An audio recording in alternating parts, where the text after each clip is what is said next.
keep up with Steve more than you can with Game & Watch. More button inputs to do, more nils to practice. But for now, game 1 of the most recent encounter between Miya and T. Oh, man. Gotta get myself back into this. We've been sitting around for quite a bit of time, so gotta get back into the right mindset. Yeah, and so is Miya, immediately trying to break the trampoline. There it is, a red one at the side of the stage. T's dead. Okay. That was super curious. I think there was an air dodge in there, but the thing with Pac-Man is, yeah, you were trying to avoid that red trampoline and not get put into free fall, but you could also just spawn a new one by pressing up B yourself. It will get rid of the threat and allow you to recover. So, not sure what led to that missed air dodge. Boy. There wasn't even a side B attempt, I don't think. But hey, T's the one who died. Miya will be happy to cash that one in. Right, Miya will take that every day of the week. But T, a bit of a weird start. And a continued dominance from Miya. Fully lapping in percent now. Took a lot of effort to get rid of that fire hydrant, though. Good up smash after the bell. T somewhat alive and well, but I'm already kind of feeling that there might be a game 2 Kazuya if T doesn't pull off something miraculous here, because I'm seeing shades of their previous set already where T looks competitive, but Miya's damage lead is often just too much to overcome. But that down smash could have spiced things up. This is still very close. I mean, the percents are almost even, but when it comes to Game & Watch being as light as he is, oh my gosh, way up in the blast of the fire hydrant, sealing out the stock, and look at that. Okay, never mind. Look at that.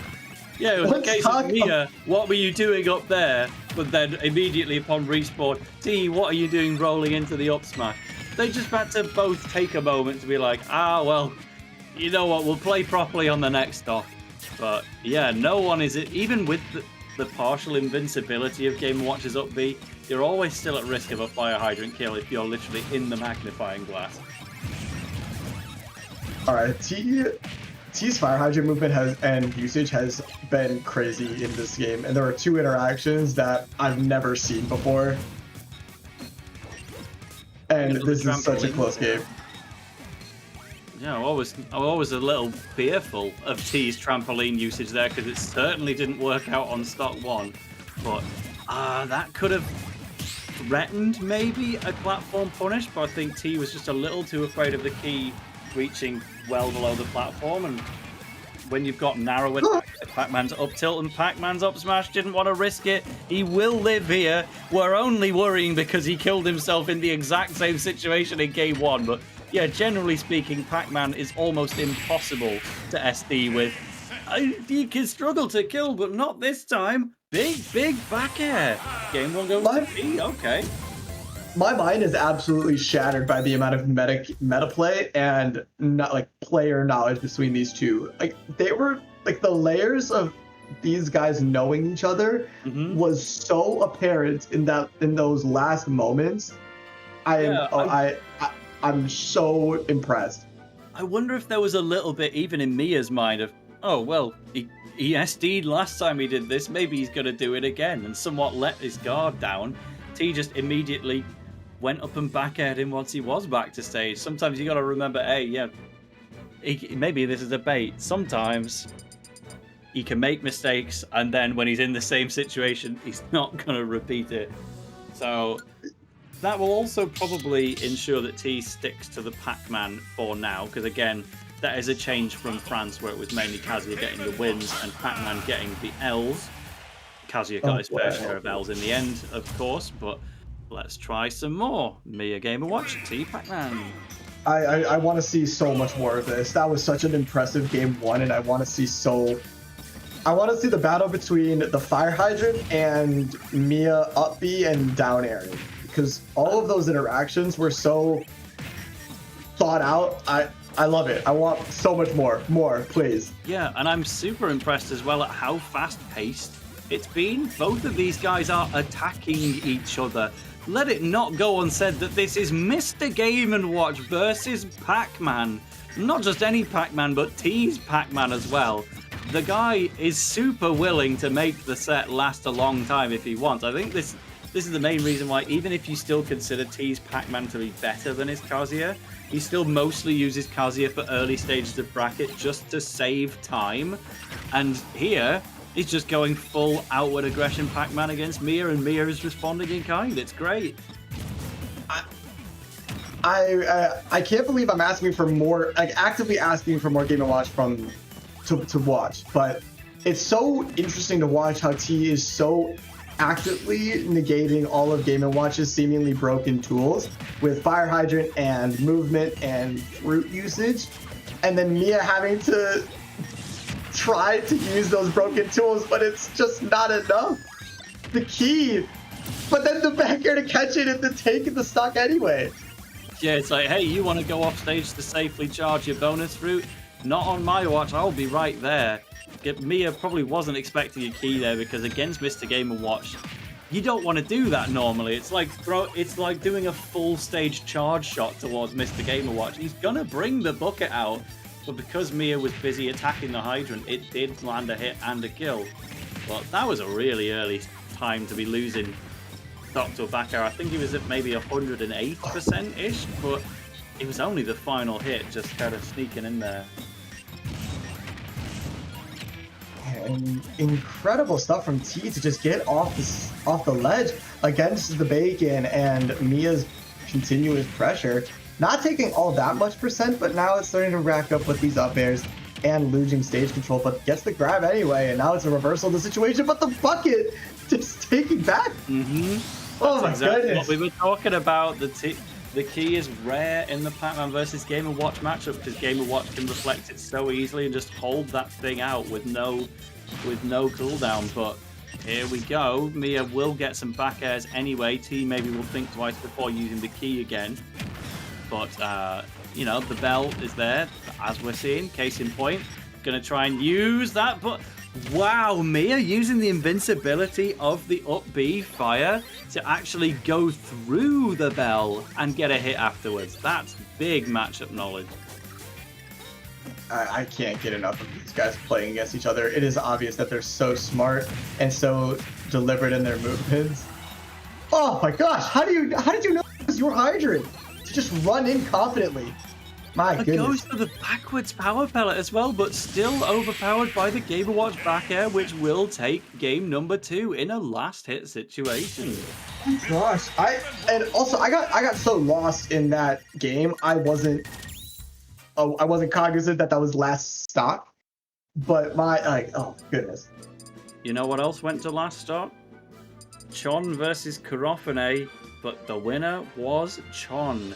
We will be seeing Fox versus Sonic, Chon versus Ken, probably after this set.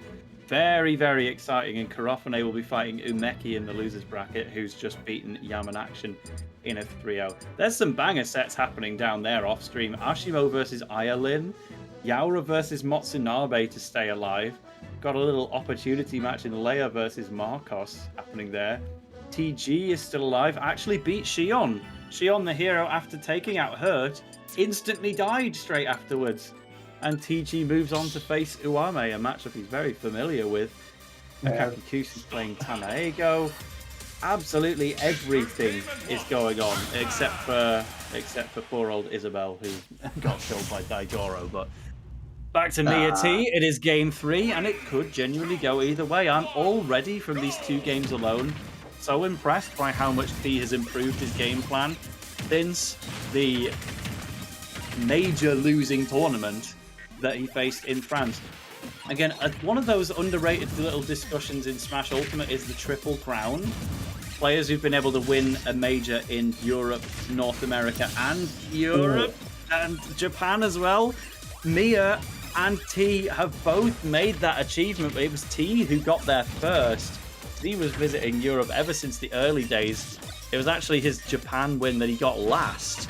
But Miya, thanks to winning Uza's Symphonic Festival, is the 5th and final person to get the Triple Crown. Literally by beating T. I think it's hilarious that if T just won that set, he would have got the only ever double Triple Crown by winning 2 European majors, 2 American ones, and 2 Japanese ones at minimum. But That is this one is incredibly further away from him, impressive. unfortunately. There's so many little things going on in this first stock that I cannot possibly cover it all. All I can say is wow. What a grab. And he will be saying that as well as that up smash lands somewhat out of nowhere, calling out a jump or a landing, but T... the Tekken music is playing. Is it foreshadowing, or do you just say, look, all right, game 3 hasn't gone so hot. I'm still happy with the other 2. Do you ride or die with Pac-Man here? For now, you could technically still try and win this game, but it's looking mighty unachievable at the moment. It's not undoable. It's tough for sure, because you got to catch Game & Watch. You also got to stop getting hit with all of these moves. Yep, really smart bucket just to try and call out any of the fire hydrants. And this, yeah, I'm starting to think that this might be a lost cause for game 3. You get that back throw kill at least. Have it on the dashboard. Not a 3 stock. Okay. Yo, you're getting chased all the way down. Okay, you're fine. Wow, really close to landing on that red trampoline.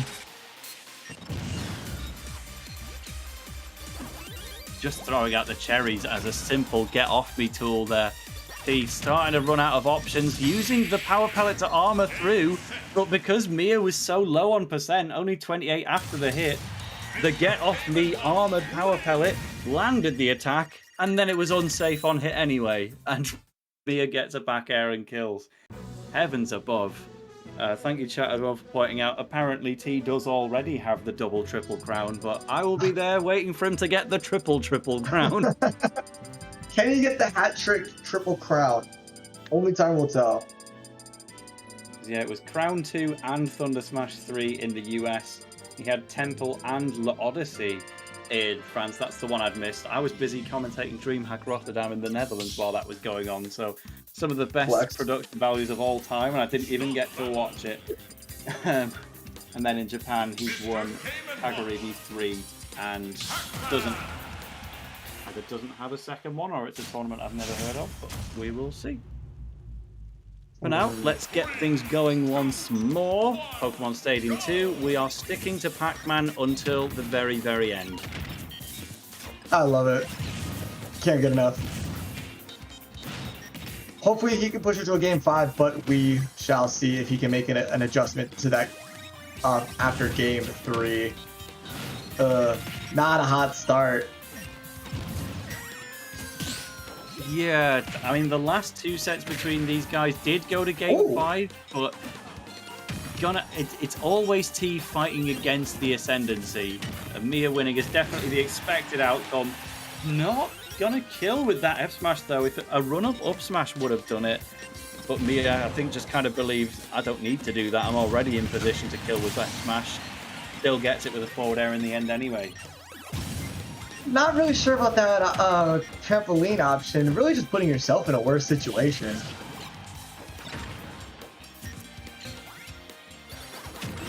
Nice. Oh man, just barely. A great attempt though from T. You've always got to say, hey, don't count me out. Pac-Man, he was kind of, before he ever became a tournament level threat, he was one of those clip demon characters, and sometimes you still see shades of that in T's combos. You're just seeing it time and time again. Miya's so good at making those adaptations, seeing what T is doing in the first few games, and then taking advantage, putting him in those situations. Like most of it, seeing that he was rolling so much from ledge, again doing it there, and finding these punishes. And now again he's up 3 stocks to 1 in a game that is going to put possibly Miya into top 8. Yeah, he'd be sitting pretty there. Again, Miya wants to be in that conversation for #1 in the world too. Akala is kind of a little bit ahead after winning Kaguribi, but Miya was still there in 3rd place at Kaguribi as well, making a massive claim, hurt somewhat out of the running after his absence, and then a very sadly low finish here at Delta 11. But we could see all sorts from T, getting the forward air on the fire hydrant, catching Miya off stage. No time to bucket that one. Oh, he wants to go so deep. Miya, slow down. You're already at 80%. Leave him alone. You're starting to see the confidence of Miya come out and seeing that he's got this pretty much in the bag. But T fighting back just a bit, getting a single grab and a little bit of percent, but it seems to be a little too late. And using your own hydrant against you. Yeah, I'm sure he's used to it after all this time. Oh, a good forward air though. But the bell bouncing off the shield and parrying the final hit of dash attack as well. T throwing out everything he can muster, but Miya is just so defensively sound all over this. Yeah, and especially having the evasive. The bell out of the air. Miya is crazy, man. Miya's deep. Miya's in his Gucci bag right now. That is unreal levels of confidence and flexing. Yeah, literally, if you lose that near frame perfect window, you just die. You will run into the bell and get stunned, and then T will up smash you. But Miya just knew he was going to get it.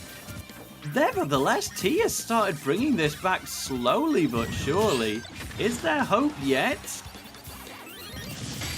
Not if you angle straight into the back air. And it's not like that was even a bad choice of angle. T did that super low to avoid, pick like the most likely spot to be safe. But Miya was like, well, I've got time to get to any of them. So back air beating it out.